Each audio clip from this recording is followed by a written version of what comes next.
ഏശയ്യ 31 അധ്യായം. ജെറുസലേമിന് സംരക്ഷണം.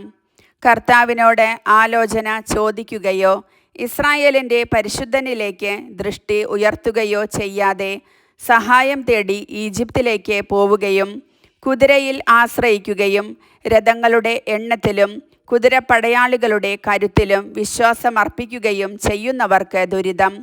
അവിടുന്ന് ജ്ഞാനിയും നാശം വരുത്തുന്നവനും ആണ്. അവിടുന്ന് തൻ്റെ വാക്ക് പിൻവലിക്കുകയില്ല. തിന്മ പ്രവർത്തിക്കുന്നവരുടെ ഭവനങ്ങൾക്കെതിരായും അനീതി പ്രവർത്തിക്കുന്നവരെ സഹായിക്കുന്നവർക്കെതിരായും അവിടുന്ന് എഴുന്നേൽക്കും. ഈജിപ്തുകാർ മനുഷ്യരാണ്, ദൈവമല്ല.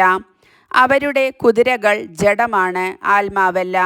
കർത്താവ് കരമുയർത്തുമ്പോൾ സഹായകൻ ഇടറുകയും സഹായിക്കപ്പെട്ടവൻ വീഴുകയും അവർ ഒരുമിച്ച് നശിക്കുകയും ചെയ്യും.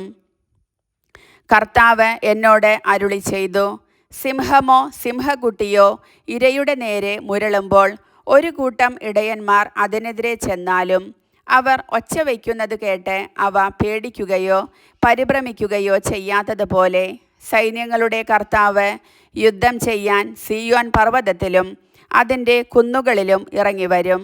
പക്ഷി ചിറകിൻ കീഴിലെന്ന പോലെ സൈന്യങ്ങളുടെ കർത്താവ് ജെറുസലേമിനെ സംരക്ഷിക്കും.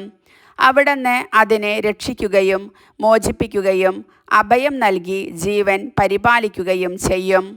ഇസ്രായേൽ ജനമേ, നിങ്ങൾ കഠിനമായി മത്സരിച്ച് ഉപേക്ഷിച്ചവൻ്റെ അടുത്തേക്ക് തിരിച്ചു ചെല്ലുവിൻ.